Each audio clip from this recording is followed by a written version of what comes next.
He smirked when the lawyer opened the folder. Just a slight twitch at the corner of his mouth, but I saw it. My son always believed he was the smartest person in any room, and especially in one with me. The conference room was colder than it should have been. I kept my coat on. My hands stayed folded on my lap, knuckles swollen from arthritis, veins standing out like blue ropes.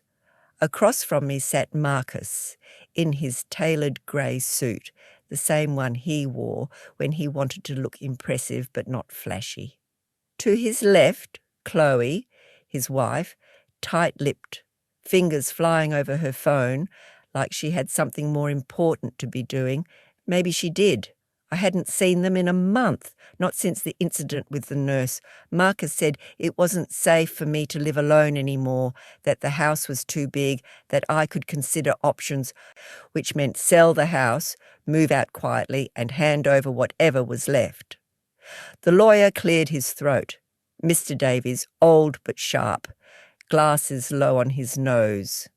He looked from Marcus to me with a kind of sad neutrality. Shall we begin? Marcus nodded like this was his meeting. Yes, let's.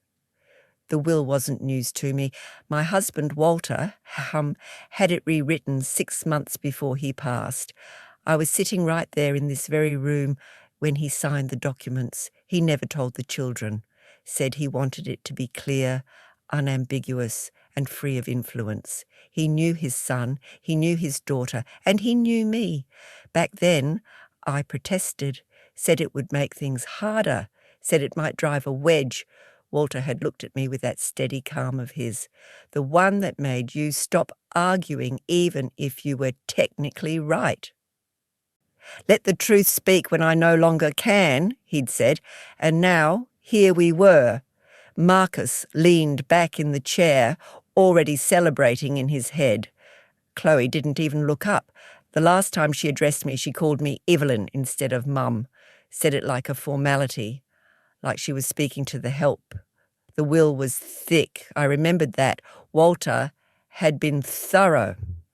Mr. Davies began reading slowly, clearly, voice measured like a metronome.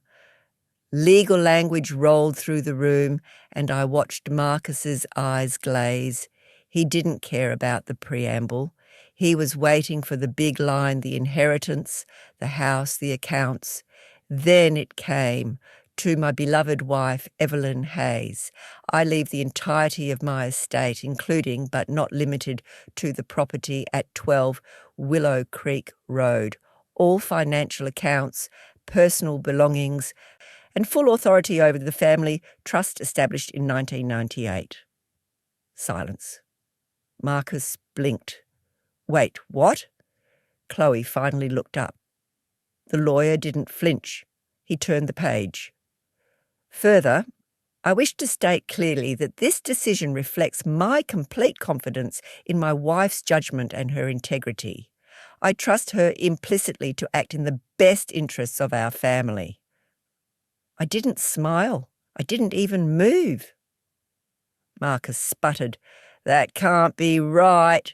It is, Mr. Davies said. Signed, notarized, witnessed. Your father was of sound mind. I watched my son's face shift from confusion to disbelief to something sour and low. He wasn't heartbroken. He was humiliated. He stood up abruptly. We'll contest this. Mr. Davies raised one brow. You may try, but I assure you the document will hold. Chloe placed a hand on Marcus's arm. She was looking at me now, but not like a daughter-in-law, more like a stranger trying to size up a variable she hadn't accounted for. I stayed seated. I didn't offer comfort. I didn't explain. Is that all? Marcus asked, voice sharp. For now, Mr. Davies said, the rest concerns distribution should Mrs. Hayes predecease her beneficiaries. Fine, Marcus snapped. Let's go. They left without saying goodbye. When the door closed behind them, the silence rang like a bell. Mr. Davies looked at me. You all right? I nodded. Yes. He started to gather the papers, then stopped. You know, most people would have warned their children, told them what to expect. I know, and you chose not to. I chose to let them show who they are without the filter of expectation. He didn't answer, didn't need to. Outside, the wind had picked up. November always brought a certain kind of chill to Maine, not just in temperature, but in memory. Walter's death had come on a day like this when the leaves blew across the porch in gold and rust and the air smelled like woods and endings. But today didn't feel like an ending. Today felt like a start. I didn't go straight home after the reading. Instead, I stopped by the bakery on Elm Street. It was silly maybe, but I wanted something warm, something I chose for myself. 2 lemon scones and a small coffee. I sat by the window, not really hungry, just watching the street, listening to the clink of ceramic and the rustle of brown paper bags. No one said my name here, like it was an inconvenience. By the time I got home, the answering machine light was blinking. 3 messages. I didn't check them. I knew who they were from. I took off my coat, changed into my house shoes. The floor creaked like always. Same boards Walter and I laid ourselves in, 91. The kitchen smelled like apples. The bowl on the counter was still full from last week's trip to the orchard. I'd gone alone. Marcus had said he'd take me, but the weekend got away from him. I made tea, sat at the table, and finally played the messages. First one, Marcus. His voice was sharp, but pretending to be calm. Mom, we need to talk. I'm sure there's been a misunderstanding and we should clear it up. Call me. Click. Second, shorter, Chloe, her tone colder. Evelyn, we'd appreciate a conversation before this becomes more complicated. Please respond. Click third. Marcus again, less polite. I don't know what Dad was thinking, but this isn't acceptable. We should be managing the estate, not just you. Call me back. I didn't. I stared out the kitchen window at the backyard, the crooked lilac bush, the rusted bird feeder, the stone bench Walter built.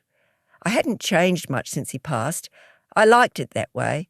Things stayed where you remembered them. I didn't expect him to leave everything to me, but I wasn't surprised either. We'd built this life together. We paid every mortgage payment on time. I clipped coupons. He fixed gutters. We didn't talk much about trusts and estate planning until the last year. But once his heart got worse, he'd started making quiet arrangements, the kind that come from a man who's already accepted his exit. Still, I thought he might leave some part to the children, not out of obligation, but to soften the blow. I was wrong. At 8:15 p.m, the phone rang again. I answered it. Mom, Marcus said, relieved I'd picked up. We need to get together. No, there was a pause. No, I'm not going anywhere tonight, Marcus. Then I'll come by. No. He sighed hard into the phone. You think you can just do this without including us? That this is fair? I held the phone away from my face for a second, looked at it like it might answer for me. Dad made the decision, Marcus, not me. But you agreed to it. I respected it. Another pause. This house isn't even practical for you anymore. What are you going to do? Keep living alone until you fall down the stairs? The venom slipped through his voice, masked as concern. I'd heard it before. Usually when he wanted something, I manage fine. We just want to help, but it's hard when we're shut out. I smiled faintly. You weren't shut out, Marcus. You were expecting control. His voice raised. We're your family. No, I said calmly. You're my son. That doesn't entitle you to ownership. He went silent for a moment. I imagined him pacing in their kitchen, Chloe nearby, mouthing instructions. His pride had taken a hit, and he didn't know where to aim the blame except at me. "You'll regret this," he said finally coldly. "It's not going to go the way you think." "I'm not thinking about how it will go. I'm thinking about how I'll live." And I hung up. I didn't cry. I didn't shake. I went back to the table and finished my tea, though it had gone cold. In the drawer under the phone sat a folder. Walter had labelled it in his careful handwriting, "Trust Materials." I took it out, ran my fingers over the edges. Inside the papers, confirming what the lawyer had said, and more, a fund, a discretionary account, contingencies. Walter hadn't just trusted me, he'd equipped me. There was a letter too, unopened, addressed in his familiar script for Evelyn. When the will is read, I didn't open it that night. Not yet, I wasn't ready. But I knew this. Marcus had never feared losing a parent. He feared losing a grip. And Chloe, well, she'd never hidden her opinions. When we bought this house, she called it quaint. When Walter got sick, she suggested a home. When I wore my navy dress to their anniversary, she'd asked if I had anything more modern. I was never going to fit into their version of family, but I didn't need to. That night before bed, I stood at the window and watched the street empty. Leaves skittered across the pavement. Porch lights flicked off one by one. My house, old, uneven, full of silence, stood steady as ever, and so did I. They showed up unannounced the next morning. I was in the garden, clipping back the asters, trying to get ahead of the frost. My knees didn't like the crouching, and my back protested, but I found peace in pruning. It was the kind of task you could finish, not like parenting, that never ended, even when it probably should have. The sound of tyres on gravel made me pause. I looked up. Marcus's SUV, sleek, black, too big for the narrow drive. Chloe was in the passenger seat, arms crossed. She hadn't even bothered to get out when the car stopped. I stood slowly, wiped my hands on the apron I wore, more out of habit than need. Marcus slammed his door shut and came toward me like he had something urgent to solve. "Mom," he said, not a greeting. An opening move. I nodded. "Evelyn." He looked past me toward the house. "Can we go inside?" I shook my head. "No, we'll talk here." His jaw clenched. He hadn't expected that. For years he'd walked into this house like he still lived in it, as if everything in it would always be his to inherit eventually.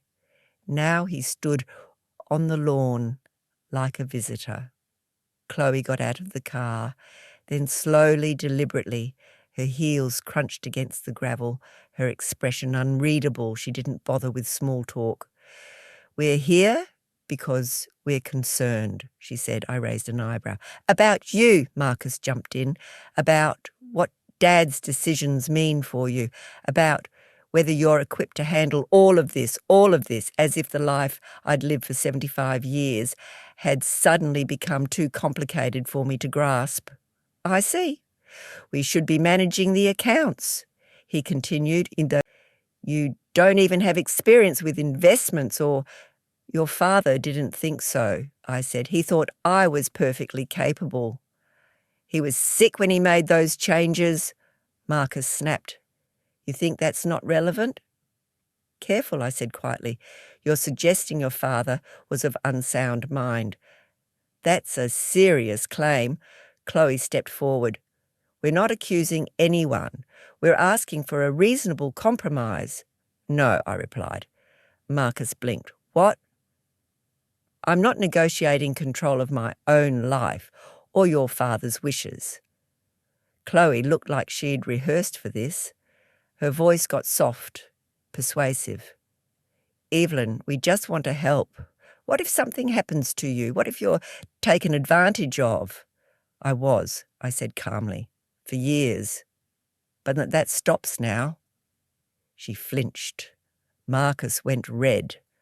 "I've paid for your children's school trips, the leak in your roof, the lawyer for Chloe's brother, quietly without making a scene because I thought I was helping my family. Marcus opened his mouth, but I didn't let him speak. I see now what that brought me. Expectation, not gratitude. He stepped closer. You think we don't appreciate you. I think, I said slowly, that you confuse love with ownership, that you believe this house, this money, this life would eventually be yours, and that my staying alive too long is a problem. Don't say that, Chloe cut in. That's not fair. I turned to her. Isn't it? She didn't answer. Marcus looked down at the grass, kicked a fallen leaf. We could go to court, you know. You could try. His head snapped up. Are you threatening me? No, I said. I'm tired of being threatened. Chloe took his arm. We should go. He resisted for a second, wanted the last word, but there wasn't one to give. I'd said what I needed. They walked back to the car in silence. I watched them go, not triumphant, not bitter, just still. When they drove off, I sat back down on the bench by the asters. My heart was thudding a little harder than I liked. I closed my eyes, breathed deep, let the November wind cool my face. Inside, I put on the kettle, and for the first time in years, the silence in my kitchen felt like peace, not loneliness. Later that day, a letter came in the mail from Mr. Davies, the lawyer. Not urgent, just the final formal copies of the will and trust documents. I filed them in the drawer under Walter's photo. I stood there a moment looking at him. You'd have handled them better, I murmured, but he hadn't been the one left behind. I had. And I was finally learning how to stand.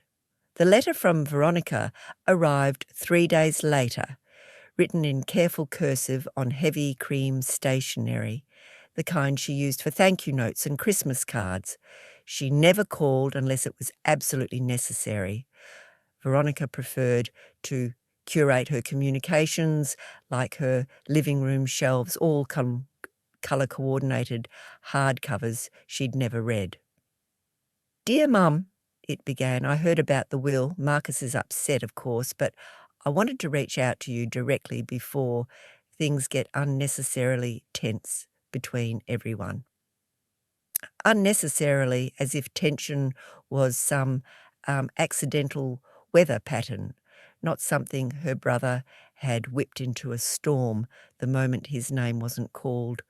I understand that Dad's decision surprised all of us, she wrote, but I'm sure he only meant to ensure you'd be taken care of. Still, with everything going on, maybe it's worth talking about how to move forward in a way that benefits the whole family. I'd love to come by and discuss options. Options, that word again, a gentle word with sharp edges. I left the letter on the counter and went about my day. I didn't rush to reply. I didn't owe speed or softness. That evening the phone rang. Mom? Veronica said, as if we'd just paused a conversation moments ago, not weeks. I hope I'm not calling at a bad time. Not at all, I said. I just sat down with a cup of tea. Good, she replied. I was hoping we could talk. I sent a letter. I received it, and I sipped, let the silence stretch just long enough. I wasn't sure what you meant by options, I said. What are you proposing? Well, she began carefully. Dad left everything to you. Of course, that's his right. But you know how things are. Marcus is dealing with a lot right now, and you have more than you need. Do I? She hesitated.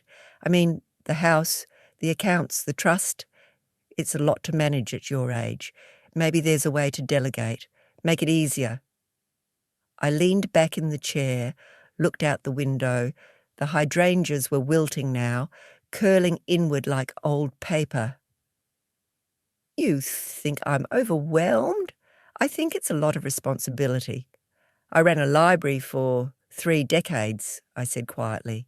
Balanced budgets down to the last dime, navigated renovations, city council insurance claims, thefts, and more teenagers than I care to count.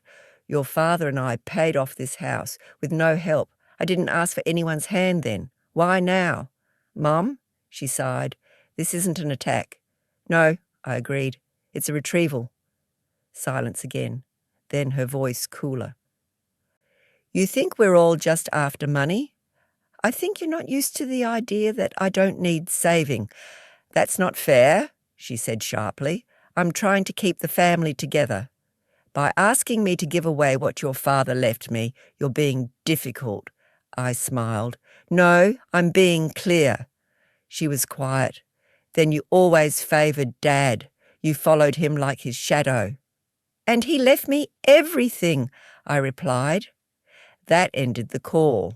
I sat in the quiet after, letting the ache in my chest rise and fall without panic. It was an ache of sadness, not fear. I had wanted Veronica to be different. She was always the polished one, the girl who corrected my grammar at age 11, who told me I embarrassed her when I wore denim to the recital. I thought maybe with Walter gone, we'd find new ground. I was wrong.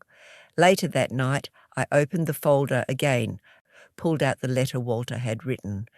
The envelope was stiff from time, the flap sealed gently. I opened it with a knife from the drawer, carefully as if it might break. His handwriting still steady, still his. My Evelyn, if you're reading this, I'm gone, and I hate that. I hate leaving you with the noise I know will follow. I've seen it coming for years, not because our children are cruel, but because they are entitled. We taught them self-reliance, but they learned inheritance. That's on us. Maybe on me. I want you to know that I trust you. I know you'll do what's right. That doesn't mean pleasing them. That means protecting yourself. You gave up more than your share for this family. Now let this be your turn. Don't let them pull you apart. Don't hand over what you've earned. They'll make noise. Let them. Noise fades. Character lasts. Love always. I folded the letter slowly, placed it back in the envelope and closed the drawer. That night I slept better than I had in months. Mr. Davies's office smelled faintly of lemon polish and old books, the same scent it had 15 years ago when Walter and I first sat across from him to draft our will. Back then we were still spry, still working, still imagining retirement as something that involved travel and leisurely mornings with newspapers we'd read cover to cover. I thought it might be a good idea, I said, setting my handbag gently on the floor, to understand exactly what I've been entrusted with.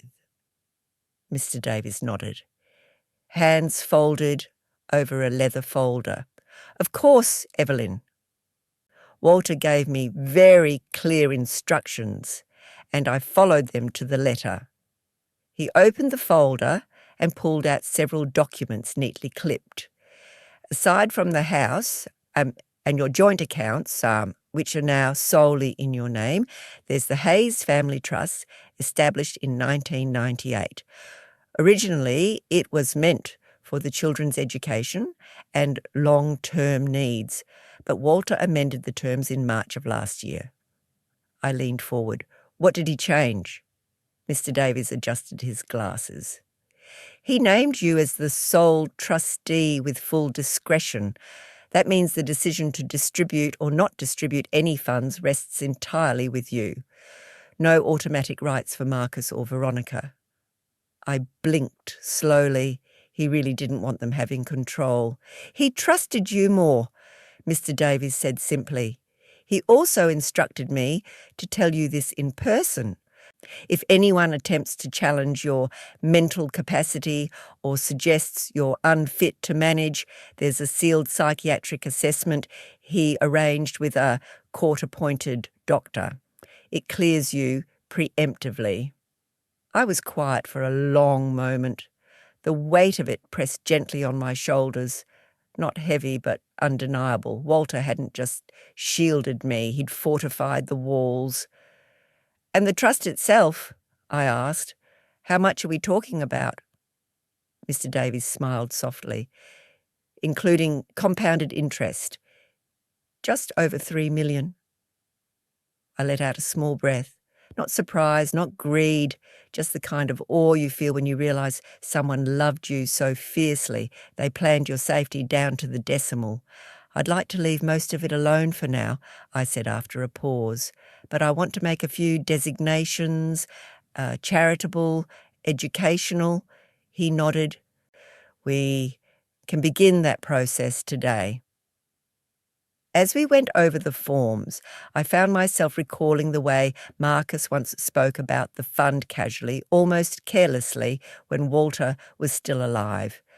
He'd assumed, I now realised, that the money would transfer to him by default, that being the son, and a successful one at that, meant it was a given.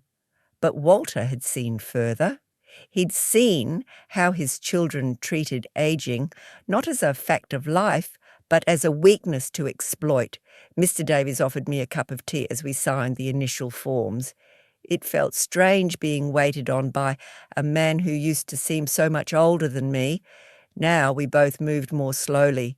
Now we both understood time the same way, as a narrowing hallway.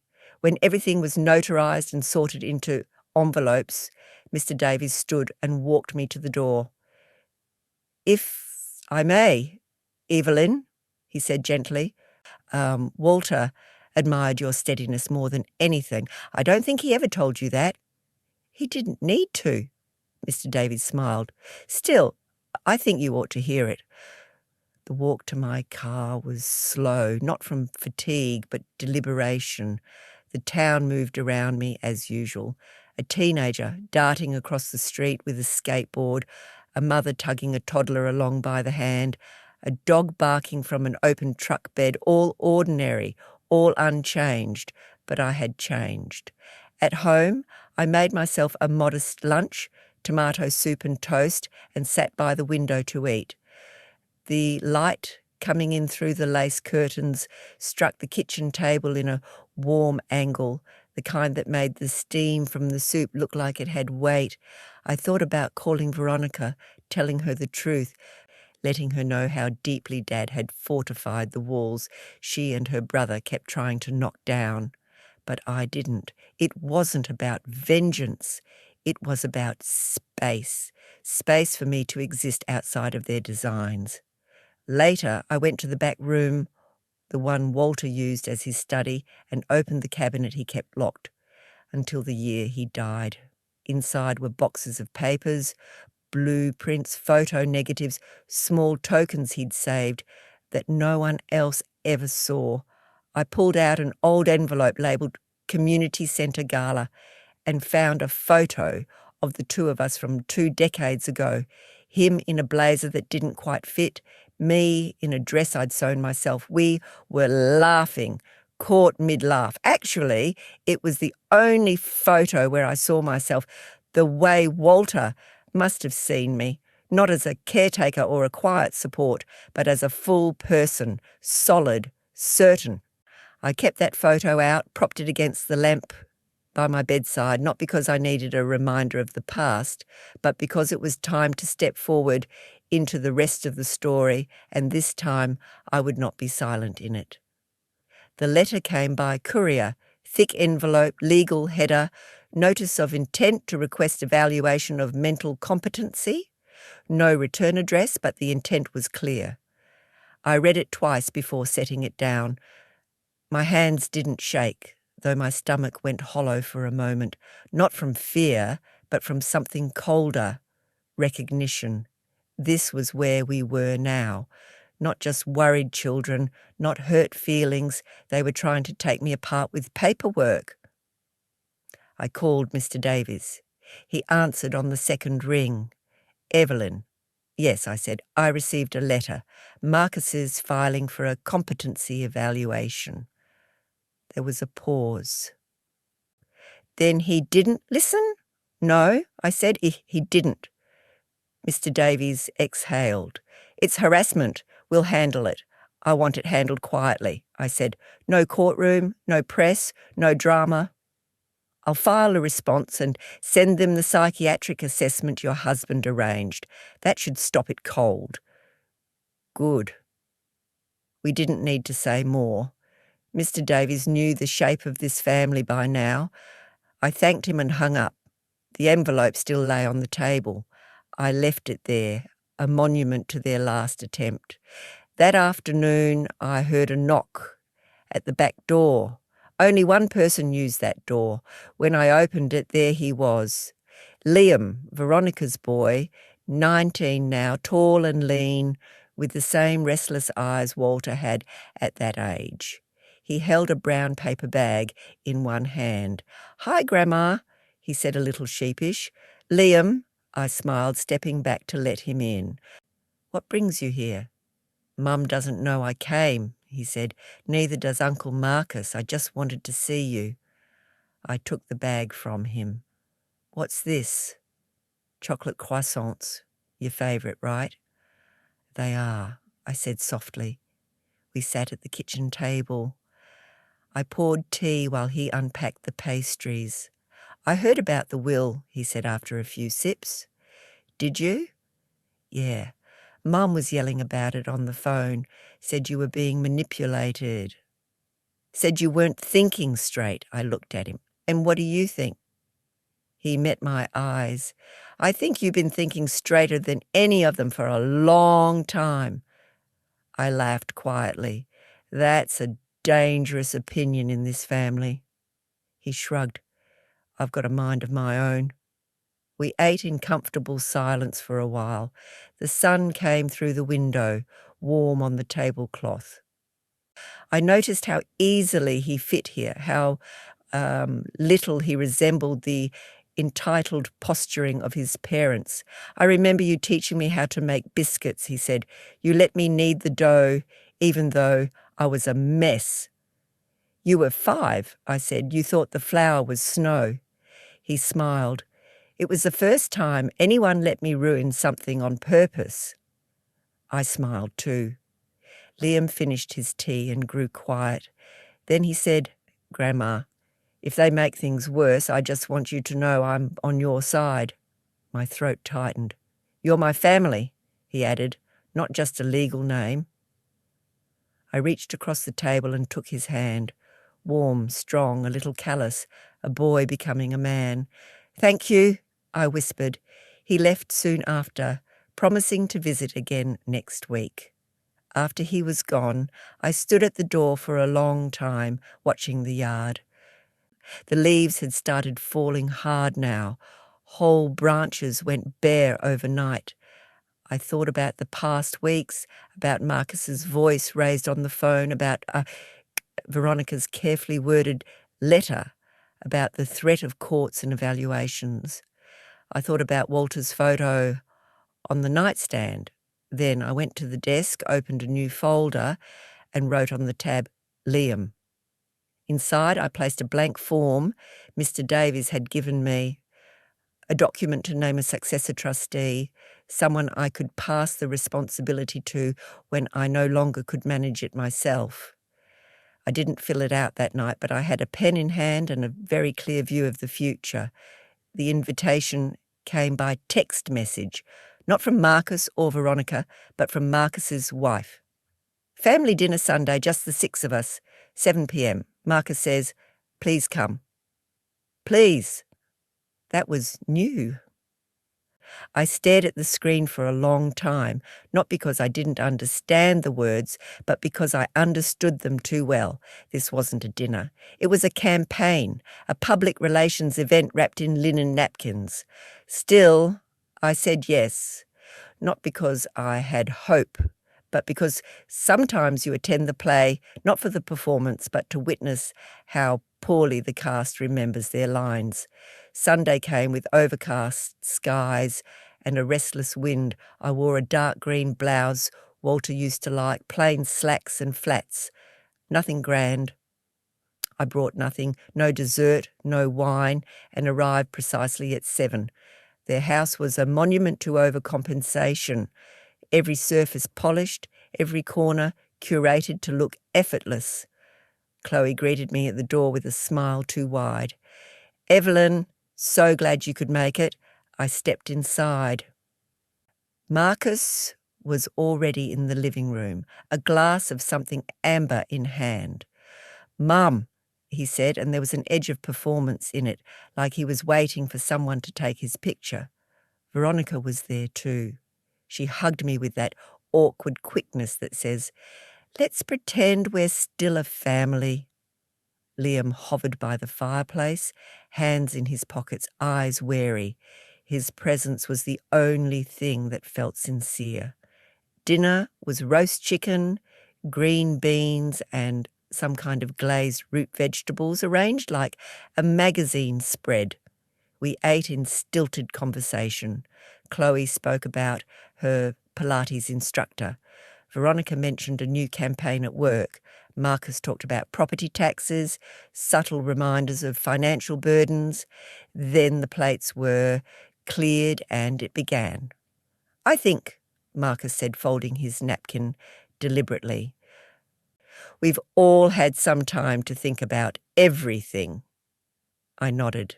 "Yes, we have." "We overreacted," he continued.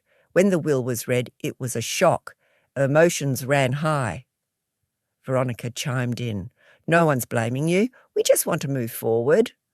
Chloe placed a fresh glass of wine in front of me. "Together." I looked at it, then at them. "What does moving forward mean exactly?" Marcus leaned back. "Sharing management of the estate? Us helping you navigate decisions, financial ones?" "So control," I said softly.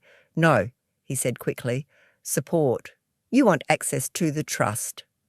Marcus's face tightened. "It's not about the money." "Then what is it about?" Silence. Veronica finally spoke. "Mom, you're getting older. We worry." "And because you worry, you believe I should hand you the keys?" "No," Marcus said again. "Just give us a seat at the table." "You had a seat," I said, "for years. You left it empty." Liam shifted uncomfortably. Chloe cleared her throat. "What if something happens to you? Do you have a plan?" "Yes," I replied. "I do." I reached into my purse and laid a folder on the table. "What's that?" Marcus asked, frowning. "Legal documentation, my capacity certified by the court, succession plans, restrictions on the trust, all finalised." He looked stunned. "You had this ready." "I came prepared," I said. "You invited me to a conversation. I assumed it had terms." Veronica picked up the folder, skimmed the top page. Her face paled. "You really don't trust us." "I trust Liam," I said quietly. "The rest of you have proven otherwise." They stared at me then, a silence blooming in the room like spilled ink. Finally, Marcus stood. "You're making a mistake." "No," I said, "I'm correcting one." Liam opened his mouth, then closed it. He looked at me with something like quiet respect. I rose from my chair, took my purse and nodded once. "Thank you for dinner." And then I left, not with anger, not with triumph, but with peace. Because for the first time in a very long time, I had said what needed saying and nothing more.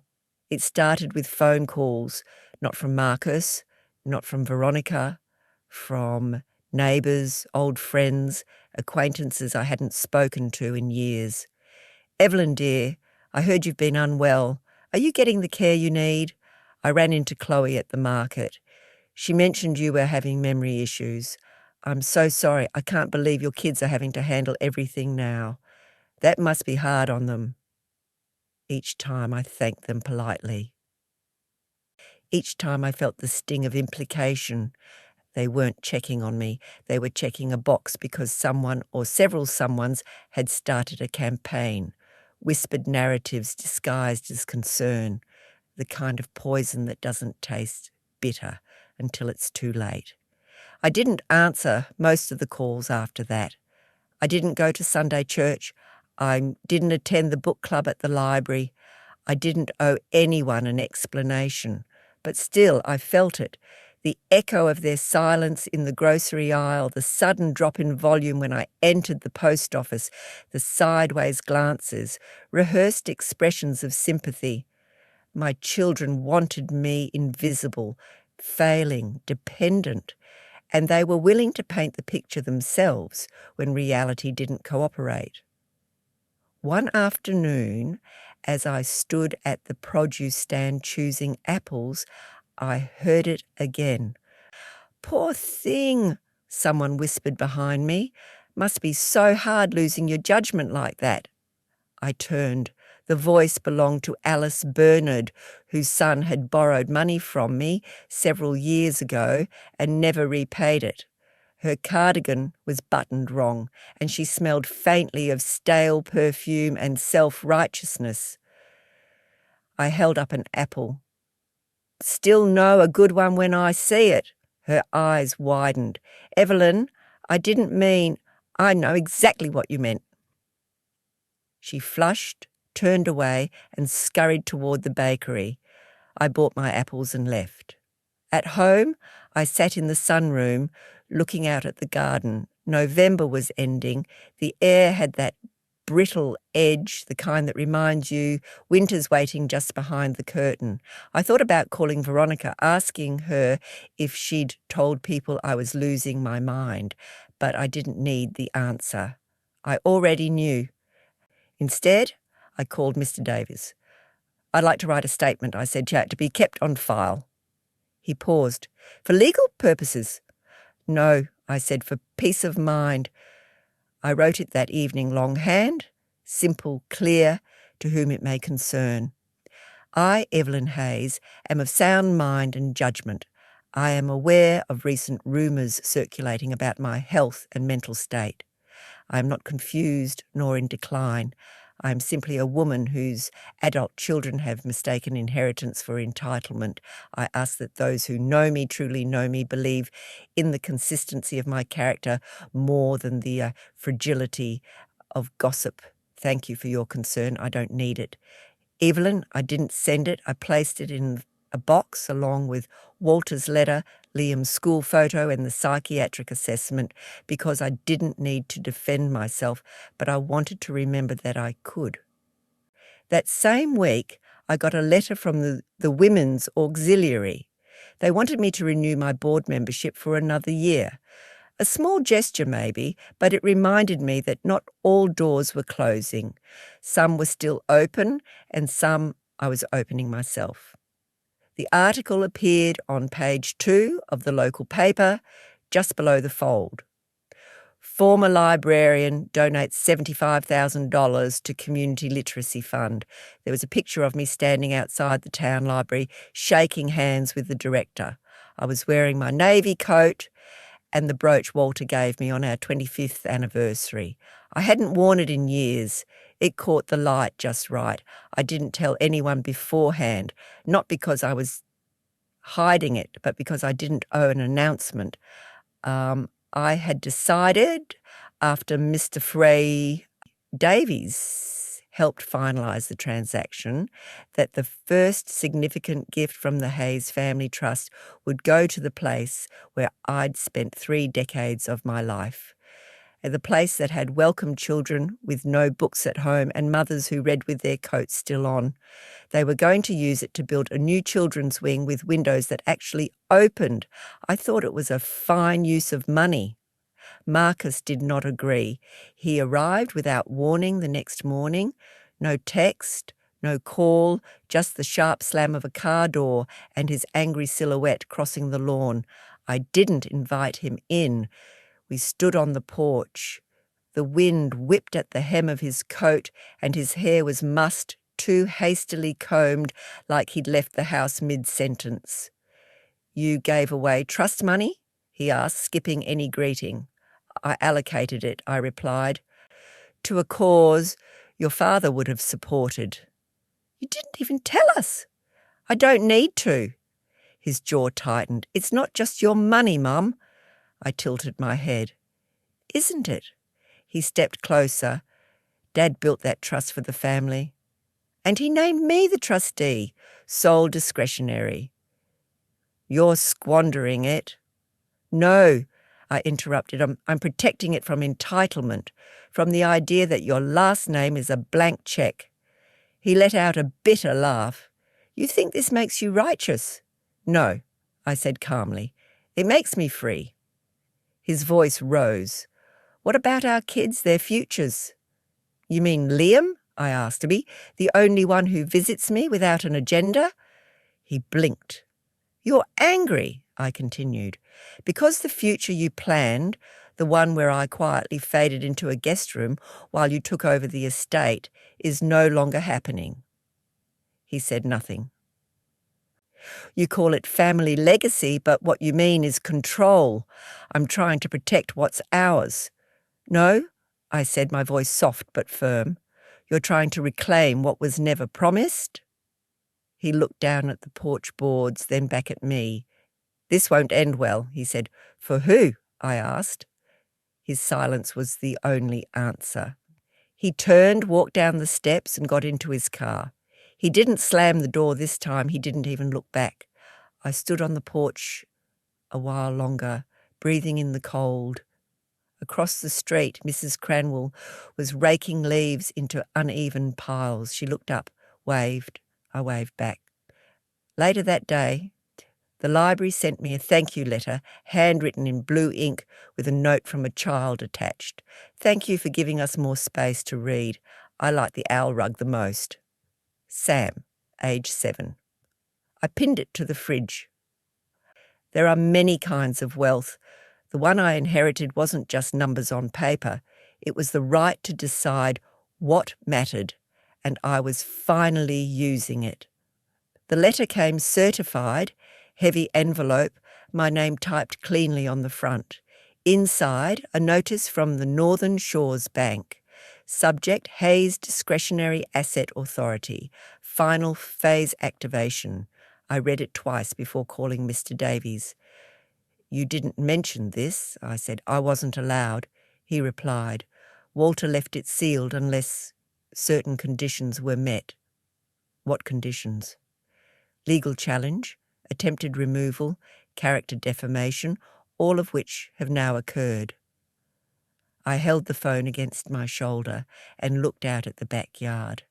The lilacs were almost bare. What does it mean, Mr. Davies?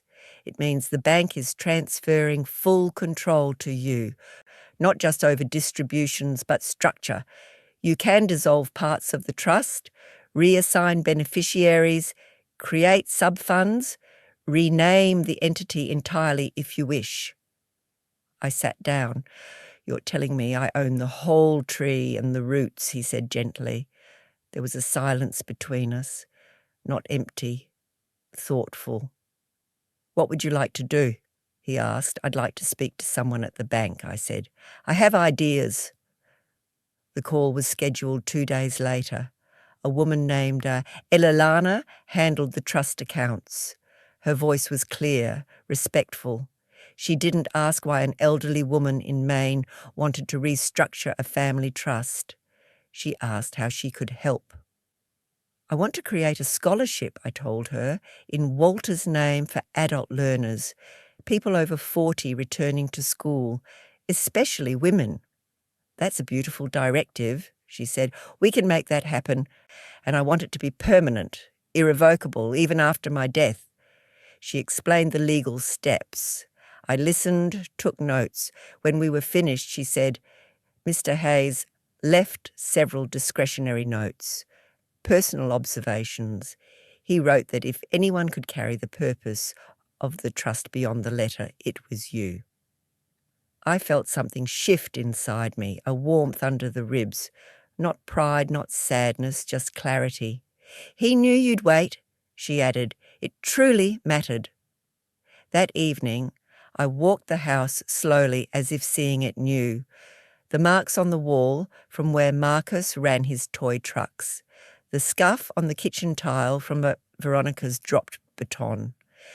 The dented doorknob Walter always meant to fix. It was all still here, all still mine, but I didn't feel ownership the way they did.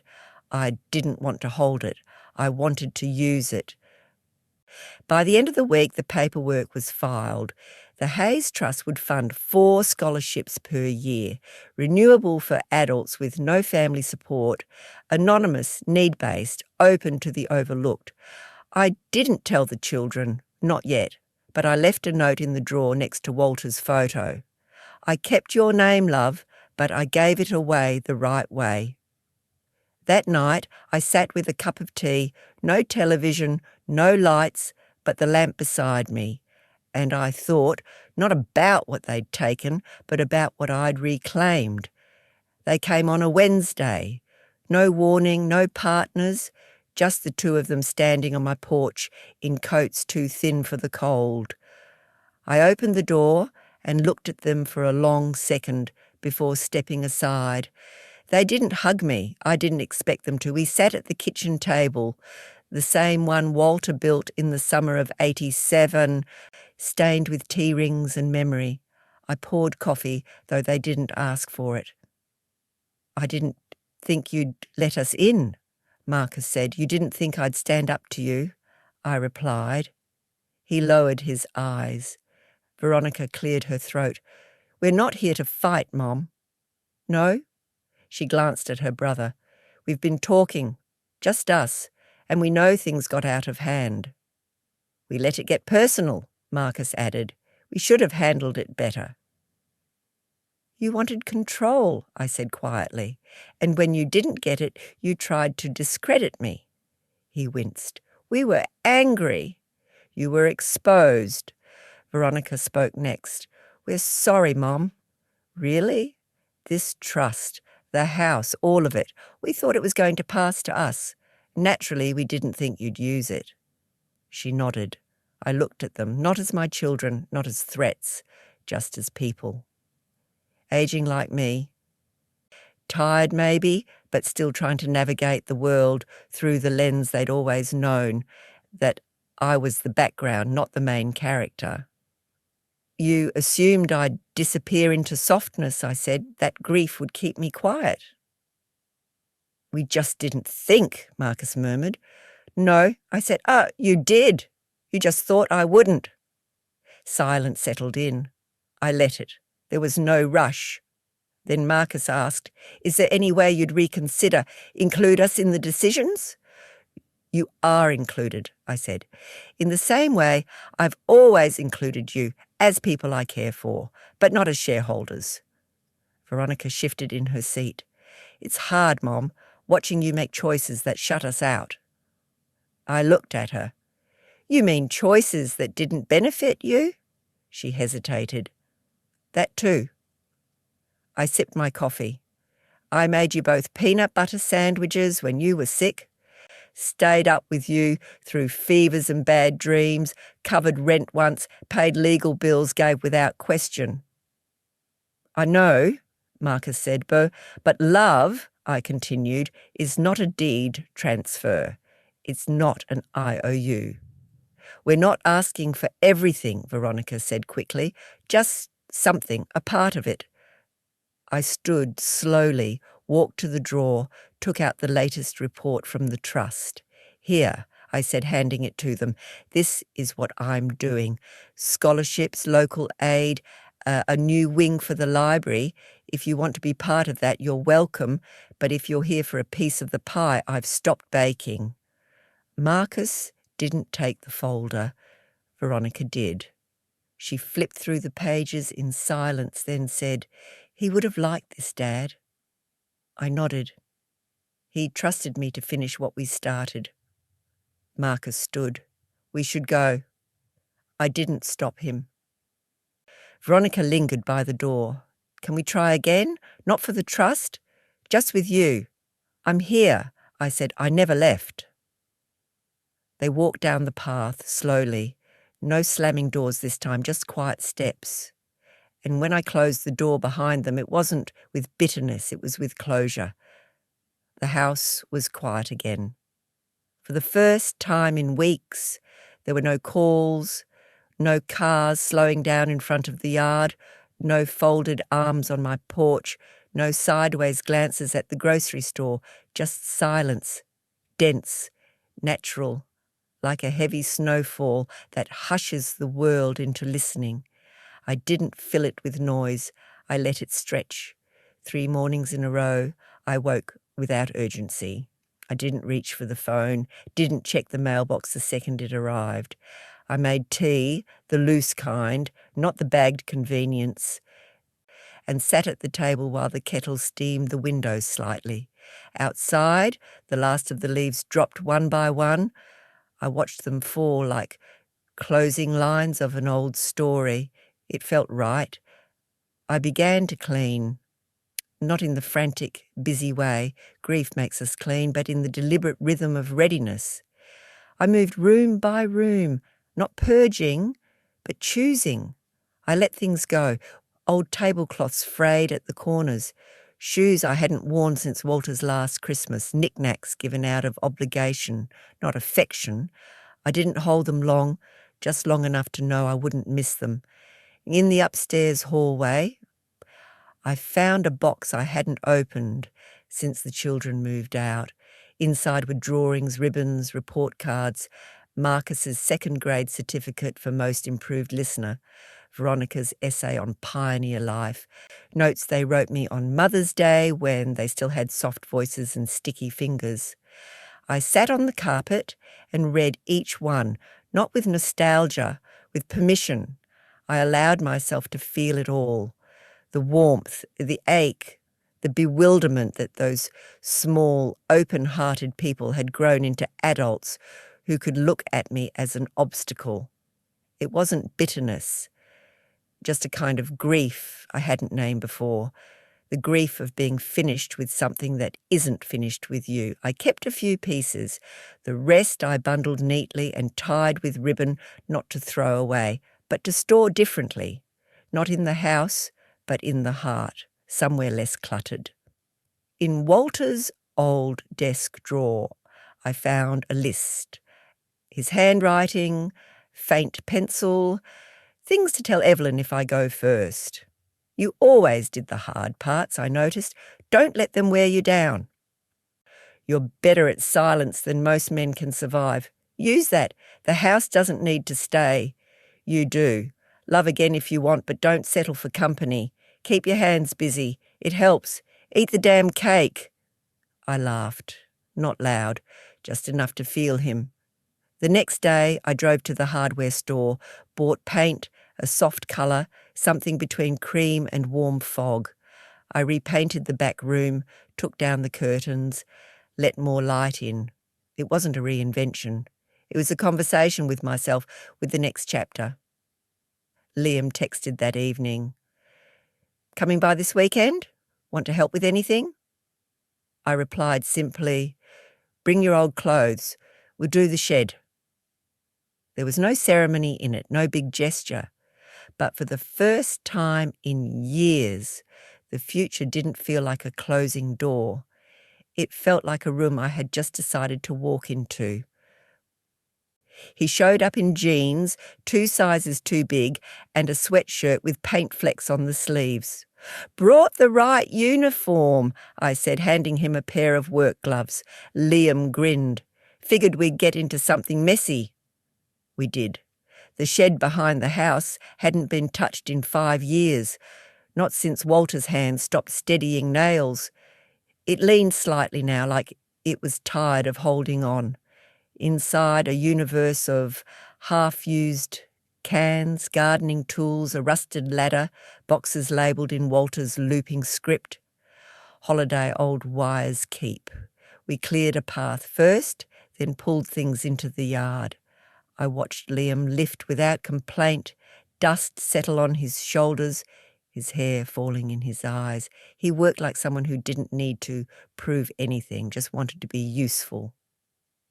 You don't have to stay long, I said at one point. I know, he replied. That's why I'm staying longer. He told me about his job part-time at a print shop, mostly evenings, about the class he'd dropped and the one he might retake next term. He wasn't sure yet. That didn't bother me. Decisions made too fast often miss the soul. After 2 hours, we stopped for lemonade, sat on the porch steps, sweat drying in the November wind. The air was sharp, but not mean, the kind of cold that wakes you up without slapping you. Liam took a long sip, then said, "I saw the scholarships in Grandpa's name." I nodded. "I figured you might. They're smart, specific, clear." "Your grandfather hated vague things," I said, "especially when it came to people's futures." He was quiet a moment, then, "I've thought about applying." I didn't move. "I'm not asking for special treatment," he added quickly. I didn't think I'd be the kind of person who qualified, but reading it, it felt like it saw someone like me." "That was the point," I said. It's not about charity, it's about belief." He looked at me then. "Did he believe in me?" "Yes," I said. "But more than that, he trusted you. That's rarer." Liam looked down at his hands. Big hands now, capable. "I don't want to be like Mom or Uncle Marcus." "You don't have to want that," I said. "You just have to live differently." He nodded. "Thanks for not turning me away back then, when I came after the will." I smiled. "You came with croissants. That buys at least one conversation." He laughed. "I'll keep that in mind." We finished clearing the shed just before dusk.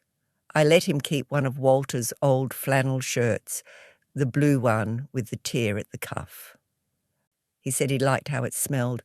Before he left, he paused by the car. "If I apply," he said, "I'll do it by the book like everyone else." I nodded.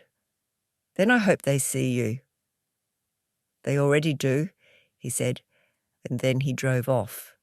I stood a while longer in the yard, the last of the light filtering through the trees. The shed stood empty now, bones clean, ready for something new. So was I. I waited until the house was clean, until the shed was empty, until the last of the leaves had fallen and the wind carried only quiet through the cracks of the old windows. Then I sat at the table with 2 sheets of paper and began to write. I didn't rehearse, I didn't plan. I wrote in pen, in my own hand, slowly, not for flourish, but for weight, because I wanted each word to be deliberate, not sharp, not bitter, just true. To Veronica. You were born with a quiet frown and a need for precision. I used to marvel at how early you arranged your toys in colour order, lined up your shoes before you could spell your name. You were always trying to fix things, even people, especially me. I see now how hard it was for you to accept that I didn't ask to be improved. When your father died, I thought we might find something new between us. Woman to woman, not mother to daughter. I was wrong. You came with gloves, not to hold, but to adjust, to tighten the parts you didn't like. You spoke of concern, but it was control. You offered compromise, but only when it served you. I am not angry with you, but I am done performing softness just to keep the peace. You are free to be who you are. So am I. Mom. I folded the letter neatly, placed it in an envelope, wrote her name on the front. Nothing more? No address, no decoration? Then I picked up the second page to Marcus. You used to fall asleep with your fists clenched, even as a baby, like the world owed you something the moment you opened your eyes. I don't say that to mock you. I say it because I know now how early that hunger began, for attention, for validation, for possession. I gave you more than I had to. That wasn't a mistake, it was a choice. I hoped, foolishly maybe, that enough giving would teach you generosity. It didn't. When your father left this world, you looked not at his absence, but at what remained. And when you didn't get to claim it, you came for me. You called it fairness, family, legacy. I called it what it was, entitlement. Still, you are my son. And I will always love the boy who once cried when he broke my garden spade because he thought it meant I wouldn't have one anymore. But I am not your property. I never was. Mom. I signed it slowly. let the ink dry fully before folding the page. I didn't mail them. I placed them both in the box with Walter's letter, Liam's thank you note, and the first scholarship award confirmation. Not because I was hiding the letters, but because they weren't meant to be sent. They were meant to be said. And now that they had been in ink in truth, in silence, I felt something leave my chest. Not anger, not sadness, just weight. That night I sat on the porch, wrapped in an old quilt, tea cooling in my hands, and listened to the stillness. I had nothing left to prove, only breath left to take. The house didn't feel big anymore, not empty, just right. The way a room feels when you finally move the chair to the place it always should have been, not for show, for sitting. I kept my mornings slow, tea always loose leaf, an egg, sometimes toast, no television, just the quiet rhythm of a place, kept by hand, broom, cloth, polish. I moved room to room without urgency, pausing often. I allowed stillness to stay a little longer each time. On Tuesdays, I went to the library. They had finished the children's wing, bright windows, low shelves, a rug with owls and stars. The director asked me if I wanted a plaque. I said no, I didn't need my name on the wall. It was already on the lives that walked in. Sometimes I sat near the window, watching the parents read aloud, their voices soft and awkward. Sometimes I read myself novels with real women in them, biographies where the wives finally got a chapter of their own.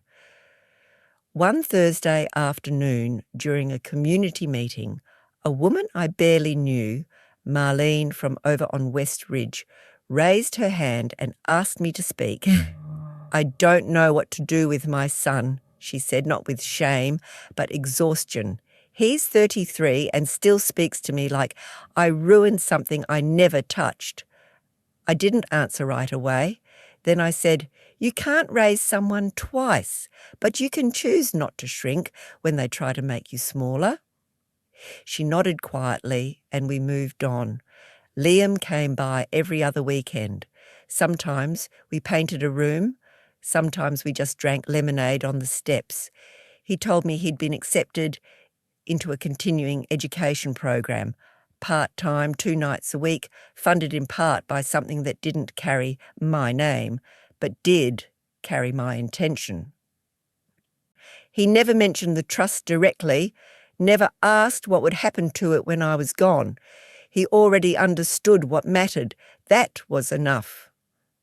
The letters to Marcus and Veronica stayed in the drawer. I didn't reread them, didn't seal them. They weren't warnings. They were reflections. True, calm, and finished. I heard little from them. A card at Christmas, no signature, just from all of us. I didn't resent the silence. Some silences are wounds, others are boundaries finally being respected. I spoke at one more meeting that winter, not long, just enough to say, there's a difference between being alone and being sovereign. I choose the second. The room was quiet after that, not because they didn't understand, but because they did. One morning in late March, I stood by the kitchen window as the light shifted, just so, through the trees. The garden was waking up, shoots pushing through the soil like small declarations. We're still here. I smiled, not for anyone watching, not for any performance, just because it felt good to know that I too was still here, still full, still in control of what I gave and to whom, still myself. If this story meant something to you, share it. Someone out there is still waiting for permission to stop shrinking.